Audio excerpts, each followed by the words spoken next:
Hello sir. Hello madam. Sir मुझे आप ये recovery of money civil suit की कोर्ट प्रोसीडिंग कैसे होती है बता सकते हैं? कोर्ट प्रोसीडिंग के बारे में जानना हाँ जी सर। है? Recovery of money. जी ठीक है, आपके पास कोई केस है रिकवरी ऑफ मनी का? कोई क्लाइंट है? सर, हाँ मेरी फ्रेंड के पापा है। अच्छा ठीक है, तो मैं कोर्ट प्रोसीडिंग के बारे में बताऊं आपको? जी सर। ठीक है, मैं बताता हूँ आपको कोर्ट प्रोसीडिंग। आपको कोर्ट प्रोसीडिंग के बारे में जानना है ना? सबसे पहले कॉज ऑफ एक्शन स्टार्ट होता है। कॉज ऑफ एक्शन ध्यान रखिएगा कि कॉज ऑफ एक्शन लिमिटेशन में हो, 3 साल से ज़्यादा टाइम ना हो, क्योंकि रिकवरी ऑफ मनी का सूट फाइल करने के लिए 3 ईयर्स की लिमिटेशन होती है। 3 ईयर्स से ज़्यादा अगर टाइम हो गया तो आपका केस फाइल नहीं होगा। Okay sir. ठीक है? ठीक है सर। क्लियर? जी रिकवरी ऑफ मनी, सबसे पहले रिकवरी ऑफ मनी फाइल करने के लिए हम देते हैं लीगल नोटिस। फर्स्ट स्टेप है लीगल नोटिस। लीगल नोटिस 15 से 30 दिन के लिए दिया जाता है। सेकेंड स्टेप, हम वेट करते हैं कोई रिस्पांस के लिए। अगर कोई रिस्पांस आता है तो ठीक है, अगर रिस्पांस नहीं आता है विद इन टाइम लिमिट में, तो फिर हम उसके बाद institution of the suit. Sir कितना टाइम लिमिट होता है?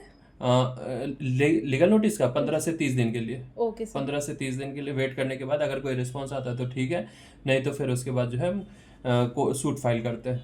Okay sir. सेकेंड स्टेप होता है सूट फाइल करना।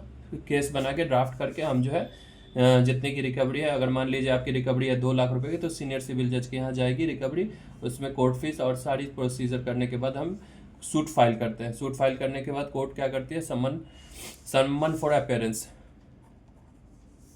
एक नोटिस करती है दूसरी पार्टी को अपेयर कोर्ट में अपेयर होने के लिए।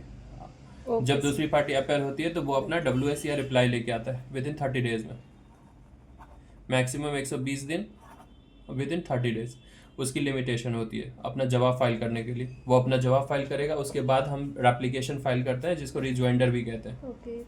ठीक है? क्लियर? जी सर। जब सारी ये प्लीडिंग कंप्लीट हो जाती है, प्लीडिंग कंप्लीट हो जाने के बाद कोर्ट जो है इशू फ्रेम करती है। दोनों पार्टी से पूछती है कि आपके क्या इशू है। सपोज कीजिए मेरा इशू है रिकवरी ऑफ मनी, दूसरी पार्टी अपना जो भी डिफेंस लेगी वो बताएगी, फिर कोर्ट इशू फ्रेम करती है। Got it? ओके जी सर। इशू फ्रेम होने के बाद कोर्ट जो है इसको एविडेंस के स्टेज पे लगा देती है। एविडेंस सबसे पहले PE होता है, प्लेंटिफ एविडेंस, जिसने केस फाइल किया है उसका एविडेंस। एफिडेविट फाइल करते हैं, उसके बाद अपना कोर्ट केस साबित करने के लिए कोर्ट में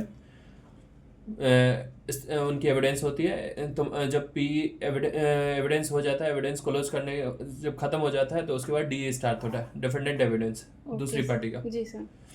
डिफेंडेंट एविडेंस क्लोज हो जाने के बाद आर्गूमेंट होता है।